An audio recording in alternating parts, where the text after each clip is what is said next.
it's really no big deal, right? I don't care if this guy dies. Sure, my opponent takes 2 prizes. They'll still have 2 prizes left, and then I just attack and I win.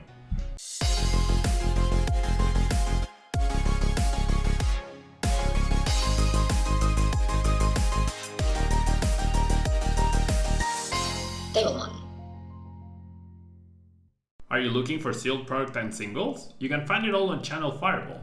Please use my Tailmon affiliate code when checking out to help support my content. Looking for PTGO codes? Poton Store has all the latest sets and promos, instantly delivered to your email. You can use Tailmon code when checking out for 5% off. If you're from Europe, Millibots Gaming has a wide array of sealed products, singles, and more. You can use Tailmon code when checking out for 5% off. Card Market is Europe's largest online marketplace for Pokemon cards. Whether you're looking for sealed product or singles, vintage or the latest sets, just follow the link in the description to find what you need. Want to show off your love for Tablemon? Check out my 2021 merch. These new hoodies and shirts are available on Amazon. Click on the link in the description to get yours. Hello everyone and welcome back to another video. Today we're going to be playing with the Poison Eternatus deck that won the last Limitless tournament. Those tournaments do have ADP banned. Or wait, did this win? Now I'm not sure. Maybe it won the Pedro tournament? I'm not sure. It won either Limitless or the Pedro tournament. One of the two. I'm pretty sure it was Limitless. Let me just double check really quickly. Let me just double check. So Orange Maniac won with Eternatus, this Eternatus Poison version. Won the Pokemon Day Special, the one I placed top 16 in. This is what ended up winning. Eternatus doing a ton of damage with Trident, 30 for every Dark Pokemon, and Eternal Zone, obviously allowing us to have 8 bench Pokemon rather than 5. And we have the Galarian Slowbro V to poison the active and combined with the Toxicroak's ability more poison, so you can put 2 more damage counters on your opponent's poison Pokemon during Pokemon checkup. That way you get the extra damage, you get to apply a ton of pressure. And you have Hoopa as a single prize attacker. We have Crobat for maximum draw potential with Dark Acid. And we have 9 energy total. That's the one thing I'm not like a big fan of in this deck, but you do have to make some cut somewhere. Like I've seen lists with a 4-3 Toxicroak for that 10th energy. I would love that 10th energy, but overall, I mean, I think it's fine. It's just a little on the greedier side, I would say. But let's jump into a ladder. Let's play a few games with Poison Eternatus and get ourselves that Lugia GX that is waiting for us in the thing. All right. So CGA Damson is calling the coin flip. Interesting name. All right. So not the best start here for us. Not the best start, that's for sure. We're looking for Eternatus, right? We're always looking for Eternatus. Jirachi start could mean Deciplume. I mean, not Deciplume, Deciduns. It could also mean a fire variant. Galarian Sixon actually still could mean either, right? Could still mean either. If we are up against Decidueye, we have no chance, basically. So perhaps that Quick Ball will offer some extra knowledge. Research getting discarded, I think it's gonna be... Oh, it's actually Dragapult. Never mind, okay. So I'm less worried, for sure. I'm less worried. However, I will say that I have lost before to Dragapult using Eternatus in the OP League. That was not very fun. And Marnie just gave me a dead hand. I really need a Crobat off of this Great Ball. Okay. I was about to be in a really sad... I was about to be a really sad table one. Alright, so I get this solid follow-up to this. Is it worth attacking? I don't think I mind losing a Krogunk. I think this is fine. So we'll go ahead and pass. So things are looking good, right? Things are looking good. We got the Eternatus, we got the energy, we have a Crobat follow-up. We need another energy. We still have plenty of supporters in the deck. We didn't get Marnied. We could have gotten Marnied, but we didn't get Marnied. Things are looking alright, I would say. So it is the Catterday. The Catterday version of Dragapult, which someone mentioned it on the comments of my videos. Don't remember exactly whom. Is that enough to beat Eternatus? I'm gonna assume it isn't, but I honestly don't even recall exactly what all the Catterday Pokemon do.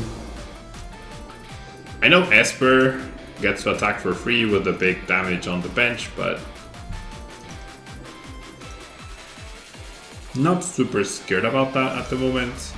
If I get an energy, I actually have knockout on the Dragapult, which is really good. Because I have that boss. So the plan next turn is to go Evolve, Bench, Great Ball, and then play the Crobat. Not gonna play the boss preemptively in case I don't get an energy. Like, I'd just rather attack. Or, I don't even need the boss, I guess. That works out too. That's fine by me too. That is completely fine by me as well. So we see the Quick Ball.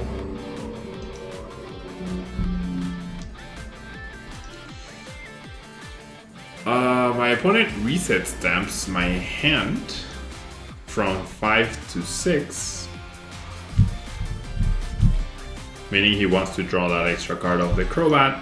I mean, now I have the guaranteed supporter and I have the guaranteed Eternatus VMAX, so I'm pretty happy about that. And I'm pretty confident, you know, that this will be an easy win. Doesn't seem like there's energy denial either, so. Alright, so I have free retreat with everything, so I might as well just promote the Crobat for now. And alright, I don't need the poison person right here. So I'm gonna get Eternatus out. Evolve. And I don't need boss at the moment. Clearly I just need to go after that guy. So I'll get another Eternatus. And then we'll draw 5 with Crobat, just looking for energy. There we go, perfect. I'm gonna attach the basic just in case my opponent's playing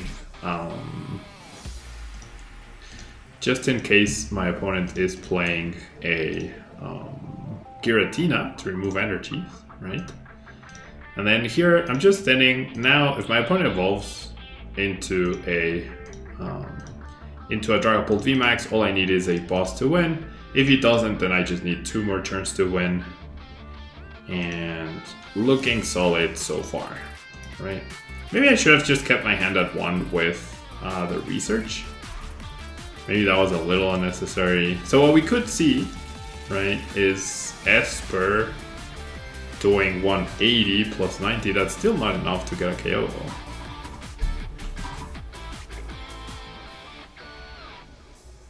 Alright, so see the attachment there. Get reset stamped as expected.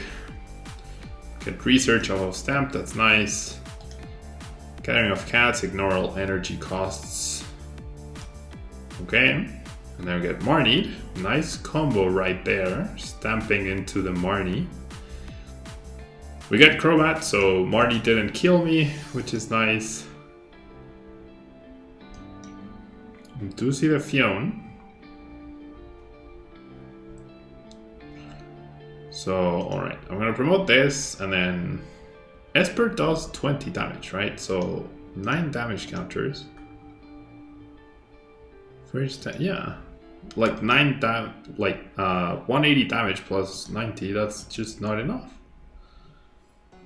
It's not enough to KO. Alright. So that works out alright. All I need to do now is start powering up another Eternatus to be ready. I'm gonna fail that Great Ball for now.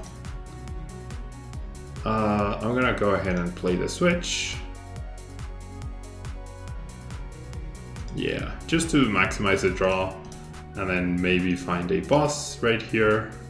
I do find the boss, so what I'm gonna do now is just KO the Dragapult. Yeah, KO the Dragapult. That's like the one big thing. I've been surprised, but like I'm gonna be at one price card, you know. So even if he does the cute thing of Fion, send me back. Does this have free treat? Wow, it has free treat. Okay, so even if he does the Fion, send me back, KO me with this,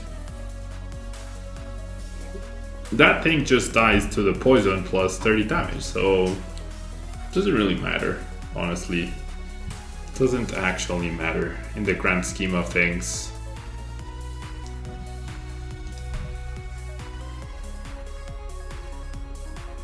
Because like, if my opponent knocked me out with the, like if I knocked out the Esper, right, or the Persian, and then my opponent just got a Dragapult VMAX attached and KO'd me, I would have needed a full setup of the VMAX plus the energy, and I didn't know if I was getting stamped again to 1. So knocking out the Dragapult made sense, even if that means the Esper takes me down.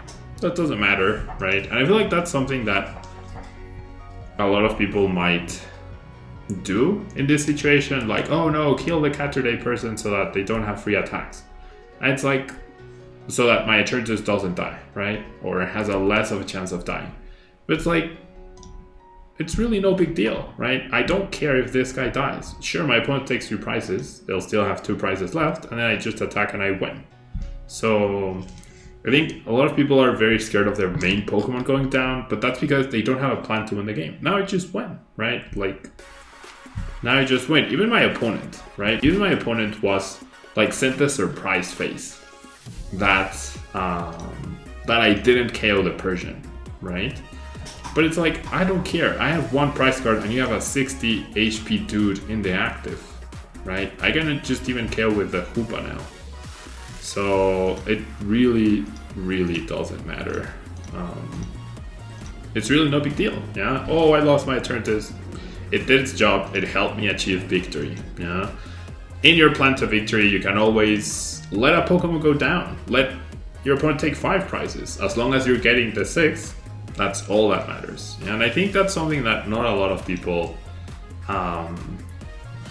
can comprehend when they're playing. Like they get nervous or they get pressure and it's like, oh no, my Pokemon's about to be KO'd, so I should KO that so my Pokemon doesn't die, right? But in the end, I'd rather have to KO a 60 HP Esper, right, with my dudes, which I had everything I needed to KO it, rather than having to deal with a 320 HP Dragapult VMAX, right, which my only chance to knock it out is with Eternatus VMAX. So, I don't know. I'm fairly certain that's the right way to approach the situation. My 20 years of, as if you've been watching the Tailmon series, you'll know what I'm talking about. But my 20 years, the Tailmon history, I mean, 20 years of experience in Pokemon tells me that what I did was right. And from my experience in coaching as well, I would, you know what, I'm gonna maximize the Crobat. I would tell you that one thing that a lot of people need to work on is that, you know, they're so afraid of their Pokemon going down, but that's because they haven't made a plan to just win the game. You know, if you make a plan to just win the game and your Eternatus VMAX is going down is part of your plan to win the game, then who cares? Yeah, let it go down. That means your plan is happening, right? And it's all about this planning. Always planning with the focus of winning, with the focus of trying to win the game every single time. Yeah. All right.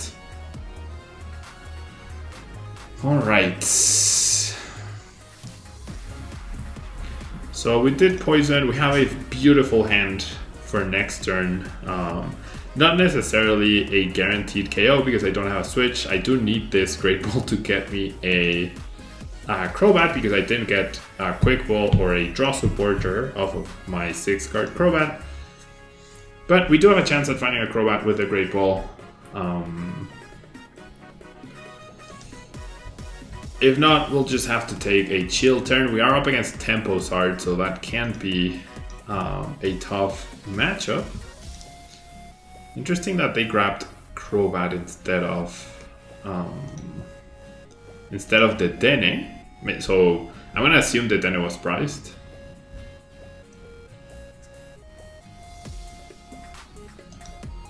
I am going to assume that Dene was priced.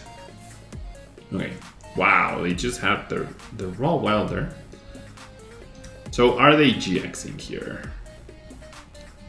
I think they might, because then 1 6-second drop is enough to dispose of my Slowbro at any given point. And I just have to snipe a Toxicroak off the bench. We'll see. We shall see. Alright, so they do go for the 200 damage. What is my top deck?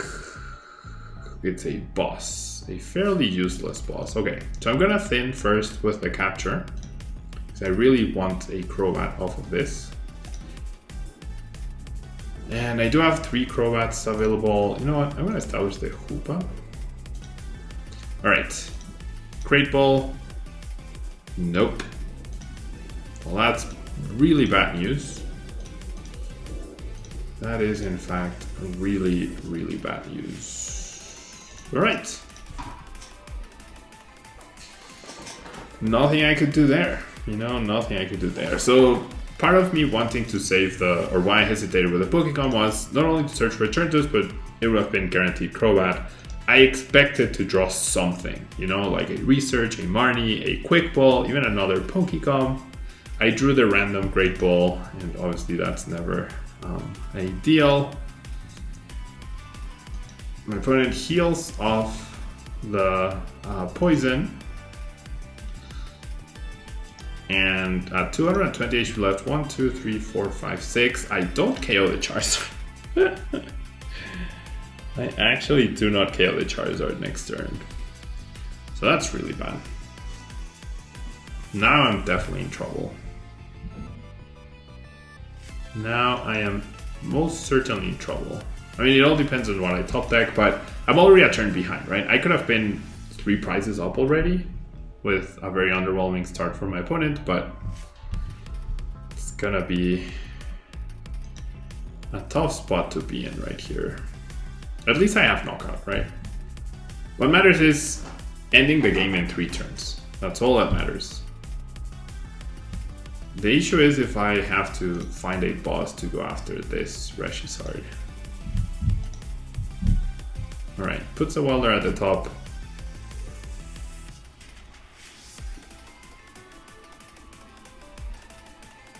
I need my 3 prizes to be either like Crobat, Reshisard, and then whatever else, right? But I do need to go to finish the Reshisard. I would love to do it this upcoming turn rather than the one after.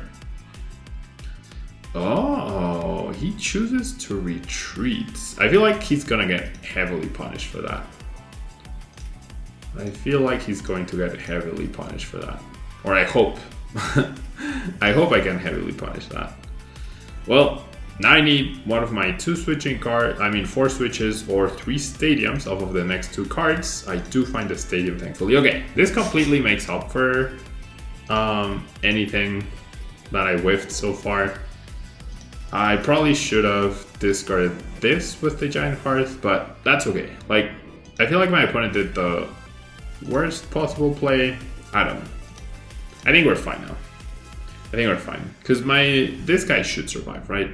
I mean, it's not guaranteed, but we know he has Welder. If he manages Welder, Blacephalon, and the 10 energies, 3 to power Blacephalon, and 7 more to KO me, then I'll be very surprised, you know? And if that happens, then I can go KO it, and then he still has to go and do that, unless he finds 6-Agun plus Snipe with the Cramorant.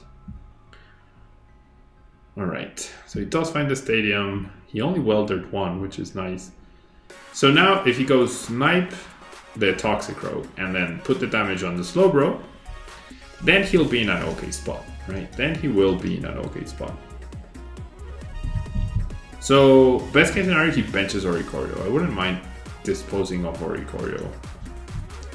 We'll see though. So my opponent definitely has a chance.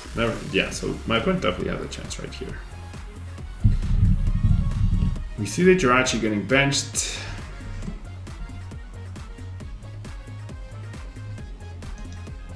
Alright. There's the Oricorio.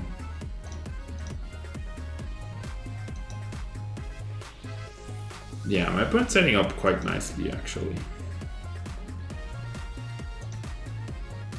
He hasn't shown the 6-second yet.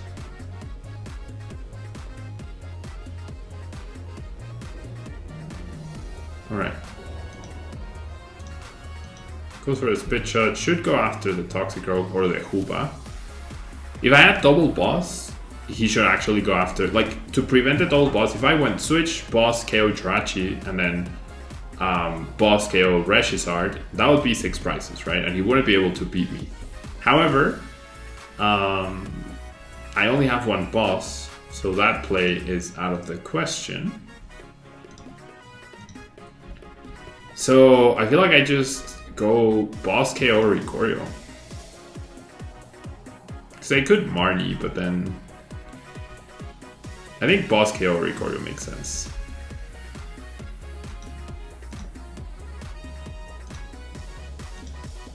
Now I'll dispose of this. So the problem with this is obviously that if he leaves that Jirachi in the active, then I can't win, right?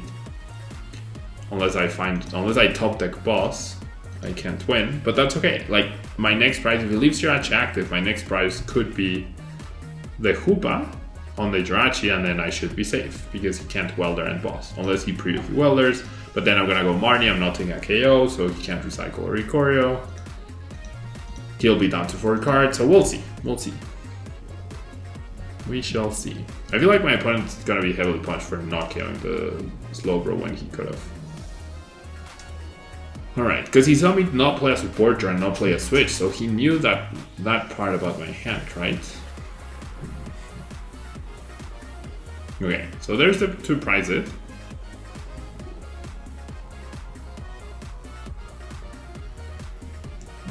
There's the 2 prizes, but now, like I said, I can't win right now, but now my opponent needs a scoop of nets. So it's unlikely that my opponent wins this turn as well. Like, very unlikely.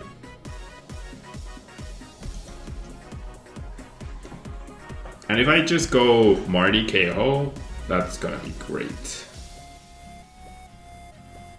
Especially if he lets me take a KO with the Jirachi. I think we've got this. Alright, we do see the scoop up net on the Jirachi. I mean, knocking out 6-second is just as good as KOing.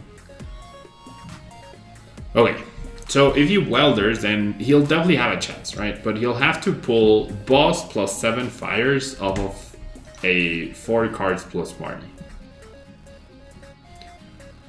Which is hopefully unrealistic, but it's possible, right? Hasn't played a single Fire Crystal yet. If I had boss, I would just win right here. Fortunately, I don't. Okay, so I'm gonna do something. Even if I top deck boss, which is so unlikely, right? 2 out of 27 outs, very, very unlikely. I'm still gonna Marty, just to see what would have happened.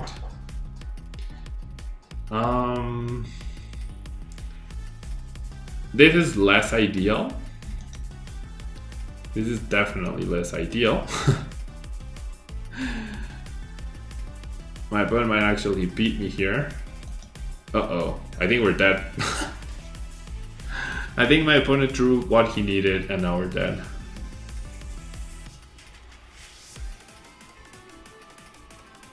I think my opponent drew what he needed and now we are dead.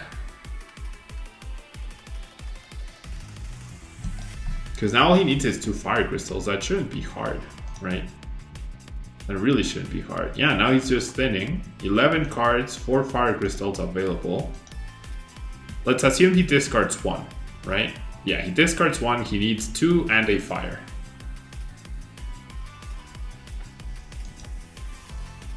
I don't know if he's celebrating that he got them or he's sad that he didn't. Okay, he ends up playing the switch, so he didn't get them. So now he needs the boss 100%, which he does have access to. Okay, so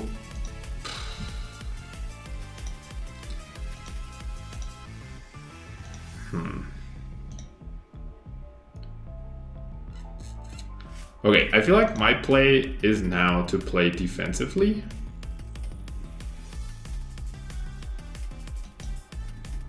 Okay. Can I go Marnie? Oh wait, that's not playing defensive. But like, I might just pass. I don't need to take a KO. He's down 4 scoop of nets and 3 switches. Maybe it's down 3 scoop of nets. Okay, so what am I doing here? This gets me KO with a Hoopa. But what if I just draw cards? You know, like what if I just draw cards with Crobat, try to find the boss instead, and not take a KO? I think that's a viable option as well. Okay, I have 1 boss, so in my last 2 oh no, wait, this list only plays 3 bosses. Yeah, this list only plays 3 bosses actually. Alright, well there's the boss. There is the boss play. So you know what? I'm gonna poison this dude. I'm not gonna take the KO. Just make it a little harder for my opponent to get the KO, because now my opponent needs